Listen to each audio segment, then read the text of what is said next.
Good evening friends, आप सभी का प्रतिष्ठा क्लासेस के अंतर्गत स्वागत है।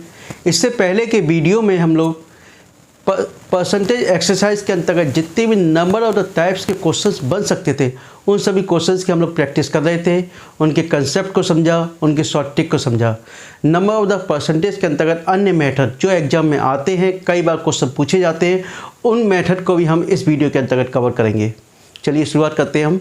अक्सर आपने देखा होगा पॉपुलेशन के आधार पर क्वेश्चन पूछा जाता है एग्जाम में कि किसी भी जनसंख्या की या वर्तमान जनसंख्या यह है 10% रेट से या 5% रेट से या प्रति वर्ष की दर से बढ़ रही है, तो 3 वर्ष बाद या अथवा 2 वर्ष बाद उसकी जनसंख्या कितनी होगी। इस प्रकार के क्वेश्चन पूछे जाते हैं।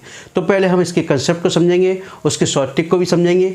ठीक है, देखिए इसमें स्टूडेंट कहाँ कन्फ्यूज होता है, मैं वहाँ भी बताऊँगा आपको कहाँ कन्फ्यूज होता है। ठीक है, अब देखिए पहले तो समझ लो कि किसी भी देश की, राज्य की या गांव की जनसंख्या वर्तमान में कुछ भी है। ठीक है, यदि उसकी वृद्धि की दर 10% या 5% कुछ भी हो तो 3 वर्ष बाद या 2 वर्ष बाद उसकी जनसंख्या क्या होगी। इस प्रकार क्वेश्चन एग्जाम में आए तो उसके लिए आप क्या करोगे। ये देखिए एक सिंपल सा है, यानी कुछ वर्ष बाद जनसंख्या, वर्ष बाद जनसंख्या इक्वल टू वर्तमान जनसंख्या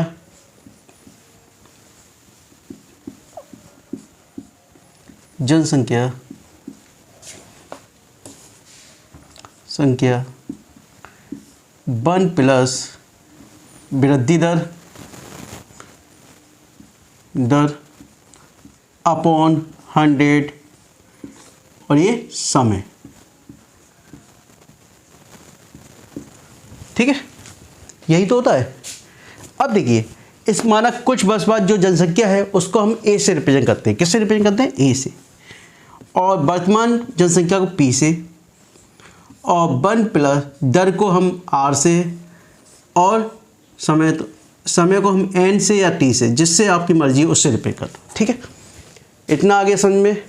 यानी कि कुछ वर्षों बाद यदि आपको जनसंख्या निकालनी है तो उसके लिए आप क्या करोगे? वर्तमान जनसंख्या 1 प्लस दर अपॉन 100 और समय। ठीक है, इतना आ गया। अब जहां इसकी वृद्धि दर है, मैंने क्या कहा? वृद्धि दर, यानी वृद्धि हो रही है। अब यहीं पे आ जाए नेक्स्ट स्टेप कि कमी हो रही है, यानी कह रहे हैं कि यानी प्रति वर्ष 10% की कमी हो रही है या 5% की कमी हो रही है। तो उसके लिए आप क्या करोगे? आप सिंपल सा है, A बराबर P1 माइनस R अपॉन 100, यानी दर में वृद्धि हो रही तो मैं प्लस कर दिया, कमी हो रही है माइनस कर दिया। इतना समझ में आ गया? ठीक है, अब इसी में क्वेश्चन दे दे वो, यानी प्रथम वर्ष में 10% की वृद्धि हो रही है, द्वितीय वर्ष में 5% की कमी हो रही है, तृतीय में फिर 5% की वृद्धि हो रही है। तो क्या होगा? यानी प्रत्येक वर्ष का हम अलग अलग लेंगे। क्या लेंगे? अलग अलग। जैसे प्रथम वर्ष अभी दूंगा, प्रथम वर्ष यानी फर्स्ट ईयर में 5% की वृद्धि हो रही है माना। ठीक है, वृद्धि हो रही है। सेकंड में 2% की कमी या 10% की कमी। ठीक है, तो बाद में जनसंख्या कितनी होगी? 3 वर्ष बाद या 2 वर्ष बाद जनसंख्या क्या होगी? तो इसका बस सिंपल सा है, A बराबर P, पहले क्या हो रही है? वृद्धि हो रही है ना, 5% की वृद्धि हो रही है। ठीक है, प्लस, तो 1 प्लस 5 अपॉन 100, और द्वितीय में क्या कह रहा है? 10% की कमी हो रही है। क्या हो रही है? कमी हो रही है। मैं आपको एक फॉर्मूला बता रहा हूँ किस तरीके से आपको अप्लाई करना है। ठीक है, तो 1 माइनस 10 अपॉन 100, और इसमें जी क्या प्रत्येक वर्ष का अलग अलग निकाला आपने, है ना। इसमें वो नहीं है कि प्रत्येक वर्ष का अलग अलग निकाला है, इसलिए आपको इसके ऊपर पावर क्या रहेगी? बनी रहेगी। क्या रहेगी? बन रहेगी। ठीक है, इतना आ गया, जो हो गया कंसेप्ट। एक और आता है इसमें ही कि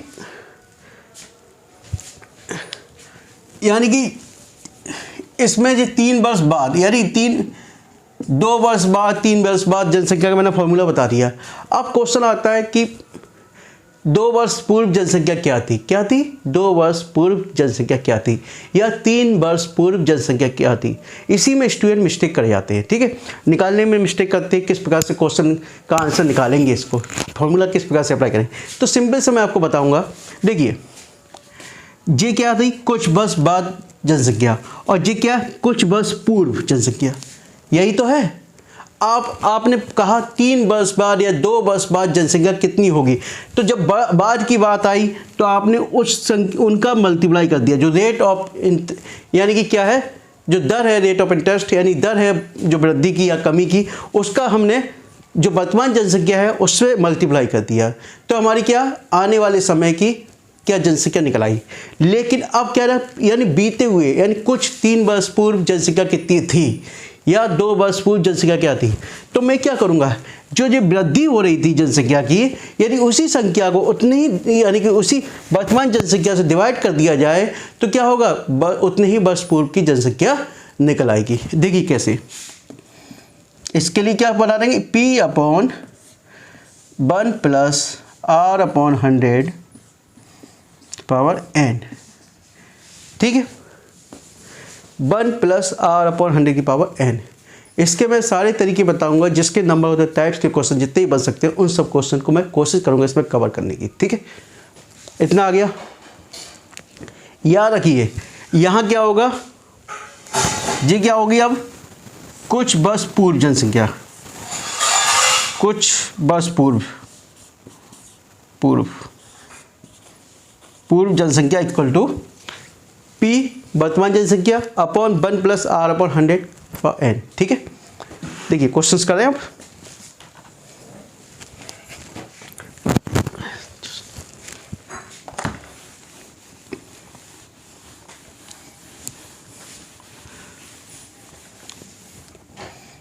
अब देखिए वर्तमान जनसंख्या कितनी है, P 10,000, कितनी है, P इक्वल टू 10,000, ठीक है। अब 10% दर कितनी है, 10%। अब 3 वर्ष बाद वृद्धि कितनी होगी, यानी n बराबर 3%, यानी 3 वर्ष बाद उसकी जनसंख्या कितनी होगी। तो बाद में पूछ रहा है, लगा दो फॉर्मूला, A इक्वल टू वर्तमान जनसंख्या 10,000 1 + 10 rate of interest 10/100 power Q, ठीक है। तो 10,000 और जी कितना हो गया, 1/10 + 1 कितना हो गया, 11/10 पावर Q इक्वल टू कर दो 10,000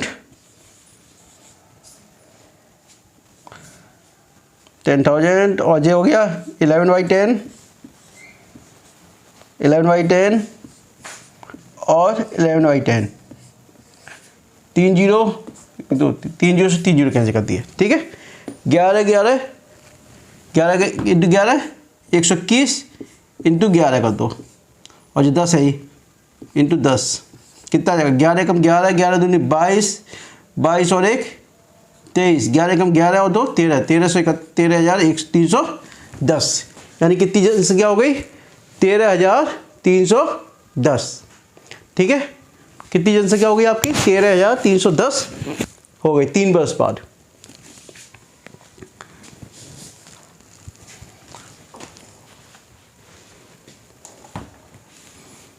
अब देखिए, ठीक है, अब यहीं पे मैं क्वेश्चन दे देता हूं, यदि किसी भी गांव की जनसंख्या 6760 है,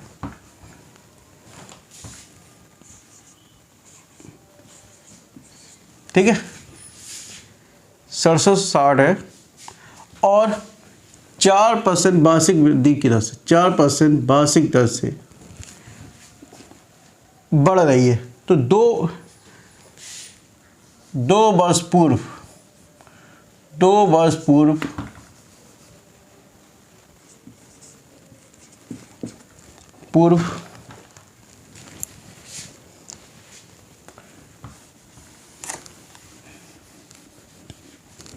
जनसंख्या क्या होगी। ठीक है, यानी कि किसी गांव की जनसंख्या वर्तमान में कितनी है 6760। ठीक है, 4% प्रति वर्ष की दर से बढ़ रही है, बढ़ने दीजिए। 2 वर्ष पूर्व जनसंख्या कितनी होगी। मैंने आपको क्या कहा, यदि पूर्व में निकालना है तो जो रेट ऑफ इंटरेस्ट वाला जो है आप कॉलम, वो क्या आ जाएगा, नीचे आ जाएगा, वर्तमान जनसंख्या के नीचे आ जाएगा। और यदि बाद वाला है तो मल्टीप्लाई में आ जाएगा। क्यों, क्योंकि वर्तमान जनसंख्या से यदि हम किसी चीज़ का मल्टीप्लाई करेंगे तो क्या होगा, आने वाले समय की जनसंख्या निकल आएगी। और यदि उसी संख्या का हम डिवाइड करेंगे तो क्या होगा, पूर्व की जनसंख्या निकल आएगी, जितनी बराबर में थी पहले पूर्व में थी। ठीक है, अब A बराबर P1 + R/100 पावर n। ठीक है, पूर्व की जनसंख्या चाहिए उसको, वर्तमान की कितनी है 6760, 1 + R/100 कितनी वर्ष, 2 वर्ष। ठीक है, 4 से ये कैसे कर दो 25 बार, कितना हो गया 6760 अपॉन 25 1 26 दिया जाएगा ना, 1 + 1/25 पावर 2, यही तो आएगा। ठीक है, तो क्या करेंगे हम, यहाँ ले लो 6760 अपॉन 25 1 26 बटे 25 का स्क्वायर, तो जे 6760 अपॉन 26 × 26 और जे ऊपर चला जाएगा 25 × 25, 26 से कम 26, 26 दूनी 52 और फिर हो गया 52 बचे कितने 15 156, फिर 26 छक्के 6 6 36 बार 26 छक्के। ठीक है, 26 से 26 बाद 676, 26 से 26 कैंसिल, तो क्या होगा 10 जे गया, 0 अकेला बचा यानी 10 बचा। ठीक है, तो 25 × 25 625 और इंटू 10 का दो 26 यानी 6250, यानी 2 वर्ष पूर्व वहाँ की जनसंख्या कितनी थी 6250 जनसंख्या वहाँ की थी। ठीक है, अब इसी क्वेश्चंस को ले लेते हैं हम।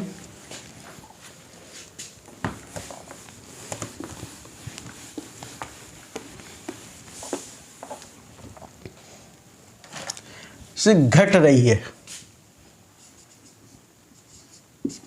यानी कि किसी गांव की जनसंख्या वर्तमान में 6760 है, 4% की दर से घट रही है, तो 2 वर्ष बाद जनसंख्या कितनी होगी। ये नहीं तो 4%, ऐसा कर लेते हैं, चेंज कर देते हैं थोड़ा क्वेश्चन। प्रथम वर्ष 4%, वर्ष 4% और द्वितीय वर्ष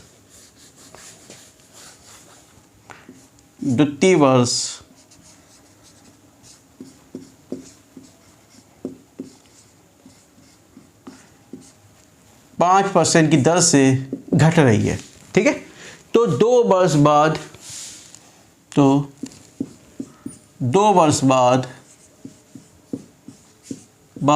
जनसंख्या क्या होगी। ठीक है, तो 2 वर्ष बाद जनसंख्या क्या होगी। सिंपल सा क्वेश्चन है, आपको क्या करना होगा, बस सिंपल लगा दो। A बराबर P कितना 6760, प्रथम वर्ष में क्या हो रही है, वृद्धि हो रही है, तो 1 + 4/100, एक वर्ष का ये हो गया। द्वितीय वर्ष में क्या हो रही है 5% की घट रही है, तो क्या घटा दो उसको 1 - 5/100। ठीक है, पहला वर्ष में 1, फिर द्वितीय वर्ष में 1 ही रहेगा, क्योंकि एक साल का प्रति वर्ष अलग दे रहा है। ठीक है, एक साथ नहीं दे रहा, वो जब एक साथ देता तब स्क्वायर फीट में चलता। ठीक है, 6760 है 6760 कितना हो गया 25 1 26 बटे 25 और जी कितना हो गया 100 95 बटे 100। सॉल्व कर लेना आप। ठीक है, सॉल्व कर लेना, जो आपका आंसर आएगा, जो कैलकुलेशन करके आए वही आपका आंसर होगा। ठीक है। ये आपका जनसंख्या के इससे संदर्भित जितने भी क्वेश्चंस आएंगे, इससे बाहर कोई भी क्वेश्चंस नहीं मिलेगा आपको। ठीक है,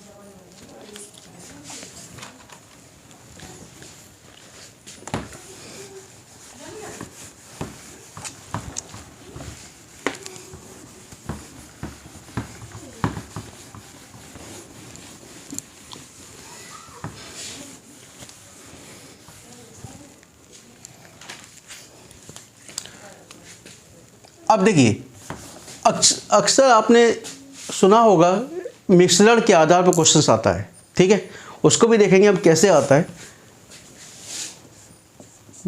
मिक्सचर के आधार पर। ठीक है, मिश्रण के आधार पर माना क्वेश्चन ले लें, क्वेश्चन समझा रहा हूँ, क्वेश्चन बना के आपको बता रहा हूँ किस टाइप क्वेश्चन आएगा एग्जाम में, और आपको कंसेप्ट भी बता रहा हूँ, ट्रिक भी बता रहा हूँ। ठीक है, लेकिन जो स्टूडेंट पहली बार मेरे चैनल को देख रहे हैं, कृपया सब्सक्राइब कर लीजिए और अधिक से अधिक शेयर कीजिए। इतना कंफर्म है कि जो मैं आपको क्वेश्चंस कराऊंगा, इससे क्वेश्चन कोई भी एग्जाम में बाहर नहीं जाएगा। मैं हर क्वेश्चंस कराता हूँ, यानी कि हर क्वेश्चंस की यानी कि जितने भी एग्जाम में क्वेश्चंस आए उन क्वेश्चंस को भी एग्जाम इसमें कवर करता हूँ वीडियो में। इसके अतिरिक्त एक प्रैक्टिस सेट भी देता हूं मैं, और प्रैक्टिस सेट खुद ही सॉल्व कराता हूं, वो भी वीडियो, उसका ही वीडियो आप लोगों को प्रोवाइड कराता हूं। ठीक है, और जो क्वेश्चंस बन सकते हैं नंबर और टाइप्स के, वो क्वेश्चंस भी आपको कवर करता हूं। ठीक है, और जो स्टूडेंट मेरे व्हाट्सएप ग्रुप से नहीं जुड़े हैं, वो मेरे व्हाट्सएप ग्रुप से जुड़ सकते हैं। 9411002258 इस नंबर मैसेज करके, इस नंबर मैसेज कीजिए, और ऐड मी फॉर बैच का नाम एसएससी, बैंक, रेलवे लिखकर मेरे को मैसेज कीजिए, मैं आपको ग्रुप में ऐड कर लूँगा। ठीक है, अब देखिए, माना किसी चीनी व नमक के घोल में, चीनी व नमक के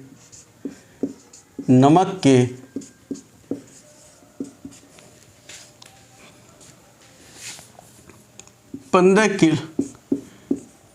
kg के मिश्रण में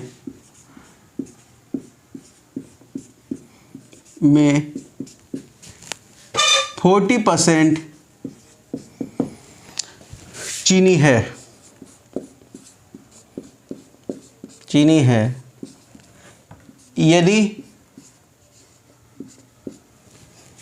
यदि मिश्रण में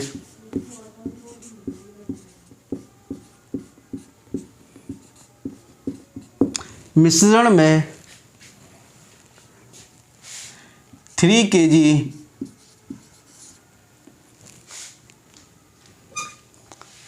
नमक मिला दिया जाए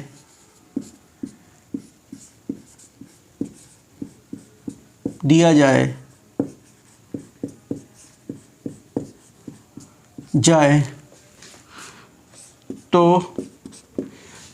अब चीनी की परसेंटेज कितनी होगी? अब चीनी की मात्रा की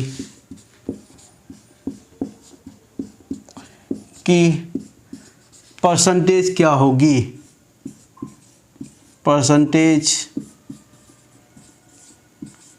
क्या होगी? ठीक है, यानी कि चीनी का और नमक का मिक्सचर कितना दे दिया उसने? 15 kg दे दिया। कितना दे दिया? 15 kg दे दिया। ठीक है, अब इसमें चीनी कितनी दे रहा? 40%, यानी चीनी और प्लस नमक, चीनी प्लस नमक दोनों का मिश्रण कितना दे रहा है? 15 kg। कितना है? 15 kg। अब इसमें कितना है? चीनी कितना है? 40%, 40/100 का, तो 20 दूनी 40, 20 पंचे 100, 5 टिक्के 15, तो चीनी आपकी कितनी आ गई? 6 kg चीनी आ गई। कितनी है? 6 kg चीनी आ गई। कितनी आ गई? 6 kg। अब मेरे पास मिक्सचर कितना है? 15 kg का है। कितने का है? 15 kg का। मिश्रण आपका कितना है? 15 kg। अब वो क्या कह रहा है?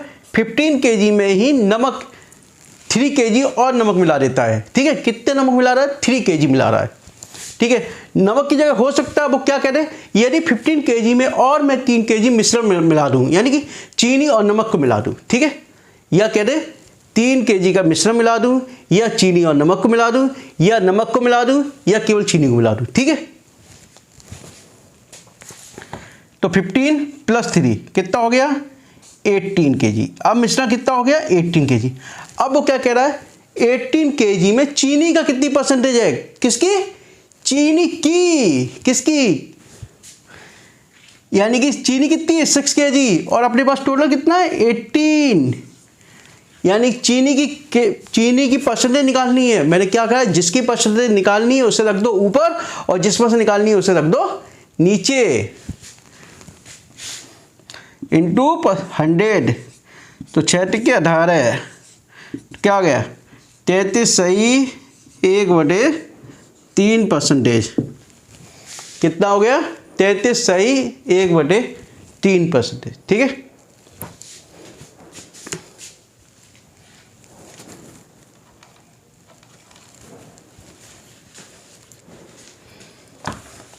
समझ में आ गया। अब देखो इसी से मैं एक क्वेश्चन बना रहा हूं,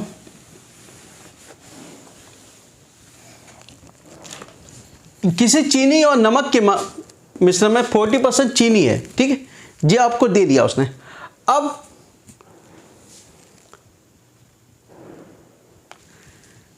कितने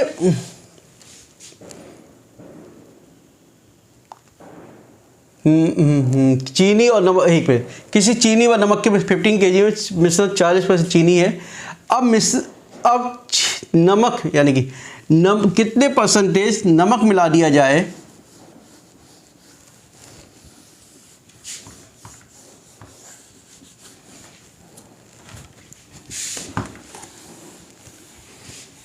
चीनी है, कितने परसेंट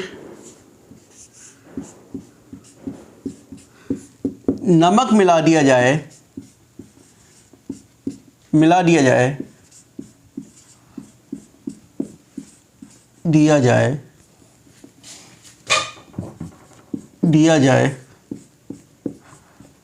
कि मिश्रण में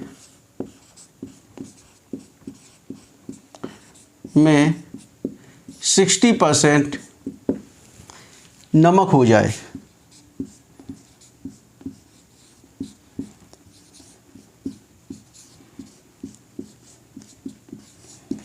ठीक है। मिश्रण में कितना और कितने परसेंटेज नमक मिला दिया जाए कि, या कितना नमक मिला दिया जाए कि कितना हो जाए, 60% हो जाए, कितना हो जाए 60%। अब देखिए कितना नमक मिला दिया जाए कि मिश्रण में 60% नमक हो जाए, ठीक है। अब देखिए 15 kg तो था ही आपका, 15 में 40% है ना, 40/100 ये निकल आया था आपका, यानी 6 kg आपकी क्या निकल आई थी, चीनी कितनी निकली आपकी 6 kg। तो नमक कितना हो गया इसमें, 15 टोटल है, 6 kg चीनी निकल गई, तो 15 - 6 कितना हो गया, नमक कितना निकल के आ गया, नमक कितना निकला 9, कितना निकला, नमक आ गया। नमक और चीनी लिख लो एक बार, नमक लिख लो ऊपर, चीनी लिख लो नीचे। और नमक और चीनी में सामने क्या कह रहा है, नमक कितना मिला दिया जाए, माना मैंने नमक में x मिला दिया, नमक x मिला लिया, कितना मिला लिया x, ठीक है। परसेंटेज में भी कह दें तब भी, और वैसे भी कहे नमक कितना मिला दिया है तो x मिला दिया आपने, तो कितना हो जाए 60% नमक हो जाता है, यानी 100% में 60% नमक हो जाता है। तो नमक कितना, नमक के सामने नमक लिख दो, 60% नमक, और 100% में 60% जब नमक हो गया तो चीनी कितनी बची 40%, 100 में 60 माइनस कर दीजिए 40%, ठीक है। इतना आगे समझे। अब देखिए नमक कितना है आपका 9, यहाँ का दे रहा हूँ 9 + x/, और चीनी कितनी है आपकी 6, और ये यहाँ से 0 से कैंसिल कर दो, 2 × 6, 3 बराबर 3/2, दोनों में 18, प्लस 2x बराबर 18, ठीक है। तो x वाला 0 हो गया। तो आई थिंक कुछ ना कुछ देख लेते हैं अभी थोड़ा, क्रॉस मल्टीप्लाई करके देख लेते हैं। 9 कितना था, 9 नमक था तो 60 बटे 60%।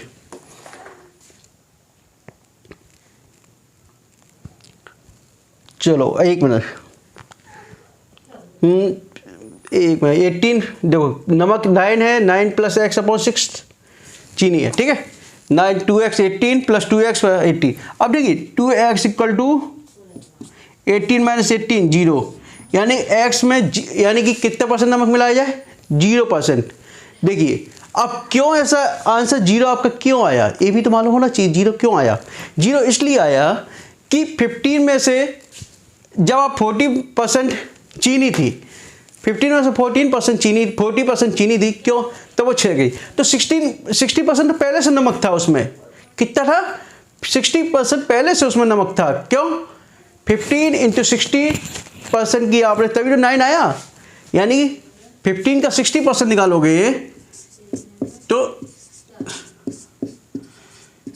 20 के साथ 20 5 के बने तो कितना आ गया, यानी जो 9 kg आपका नमक था वो पहले से ही 60% था, इसलिए आपको और कुछ मिलाने की जरूरत नहीं है। तो वो कितना रहेगा आपका, कितना रहा आपका 0, यानी कि 0% चीनी नमक मिला दिया जाए तो ऑलरेडी कैसा रहेगा 60%। अब मैं थोड़ा चेंज कर देता हूँ यहीं पे क्वेश्चंस, क्योंकि अभी आंसर, क्योंकि हम क्वेश्चंस बनाते हैं अपने आप, ठीक है। अब मैं क्या देता हूँ यहाँ पे क्वेश्चंस, कितने परसेंटेज नमक मिला दिया जाए कि मिश्रण में 80% नमक हो जाए, कितना कर दूं मैं 80%, कितना कर दूं 80%, ठीक है। चेंज कर दे रहा हूं मैं, तो 80 अपॉन 20, यानी 20% चीनी हो गई, नमक कितना हो गया 80% हो गया जी, कितना हो गया 4 बार गया, ठीक है। तो जे सामने 4 आ गया, ठीक है, 20 को, तो 9 प्लस एक्स अपॉन नीचे कितना था 16 था सर, चीनी 6 इक्वल टू 4, क्रॉस मल्टीप्लाई किया 9 प्लस एक्स इक्वल टू 24, तो एक्स बराबर कितना आ गया 15, ठीक है। यानी 15 kg मिला दिया जाए, कितना मिला दिया जाए 15 kg नमक मिला दिया जाए तो कितना हो जाएगा आपका 80% हो जाएगा। कैसे, 15 ये कितना 9 15 और 9 24, ठीक है। यानी कि 15 kg मिला दिया जाए तो कितना हो जाएगा 50, कितना हो जाएगा आपका नमक 80% हो जाएगा। आंसर क्या आएगा 15 kg, या आ गया ना समझ में, 15 kg मिला दिया जाए, कितना 15 kg, ठीक है।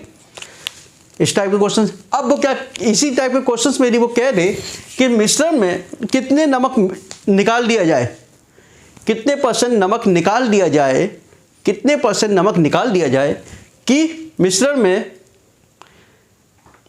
कुछ भी कहते हैं नमक 20% हो जाए या चीनी 20% हो जाए, ठीक है। इस तरीके से क्वेश्चंस एग्जाम में आते हैं। जब निकालने की बारी आएगी तो क्या कर दोगे आप, उतना अमाउंट माइनस कर दोगे, क्या कर दोगे माइनस कर दोगे। यानी जहां मैंने प्लस किया था उसी प्रकार से आप क्या करो, नमक निकालने की बारी आएगी तो नमक माइनस एक्स कर दोगे, ठीक है। समझ में आया, यदि डाउट है कमेंट बॉक्स में लिखिएगा। नेक्स्ट डे में चाहे मैं व्हाट्सएप के माध्यम से या वीडियो के माध्यम से आप लोगों को सॉल्यूशन अवश्य उपलब्ध कराऊंगा, ठीक है।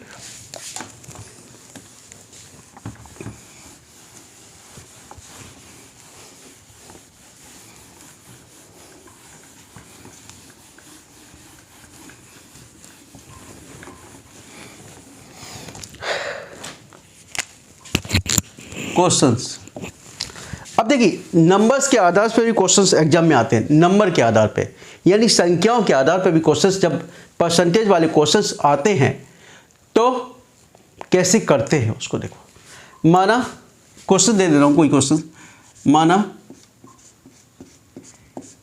किसी संख्या का 80% पहली संख्या किसी या पहली संख्या का 80%, पहली संख्या का 80% का 80% दूसरी संख्या के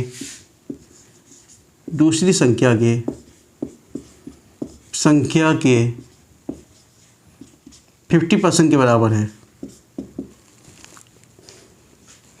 50% के बराबर है, ठीक है।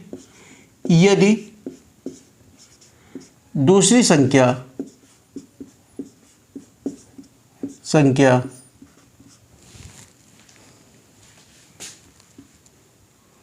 पहली संख्या के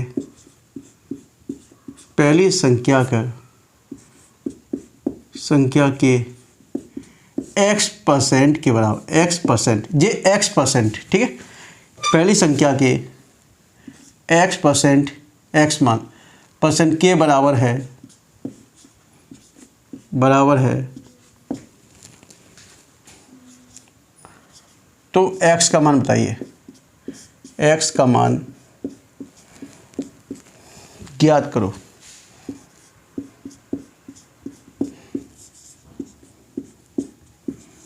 ठीक है, तो x का मान ज्ञात कीजिए। ठीक है, अब देखिए पहली संख्या का 80% माना, पहली संख्या में मान लेता हूँ x, ठीक है, माना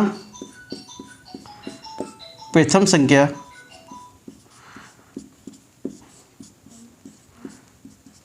x, ठीक है, और दूसरी संख्या मैंने मान ली y, दूसरी संख्या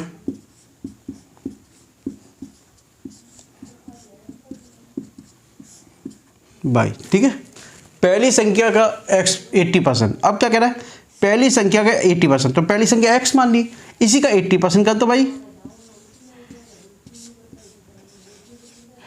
दूसरी संख्या क्या है, y है, दूसरी संख्या के 50%, दूसरी संख्या y है, इसका 50%, 100 से 100 कैंसिल कर दो, 0 से 0 कैंसिल कर दो, तो x बराबर क्या आ गया, 5/8, कितना आ गया, x बराबर 5/8 आ गया, कितना 5/8, ठीक है। अब जी क्या आ गया, पहली संख्या x है जो इसके बराबर निकल के आ गई, ठीक है। अब वो क्या कह रहा है, यदि दूसरी संख्या पहली संख्या के x% के बराबर है, अब दूसरी संख्या क्या है, y, यहीं पे देखो y जो दूसरी संख्या है पहली संख्या के, यानी पहली संख्या x के x% है, x का x% के बराबर है, ठीक है।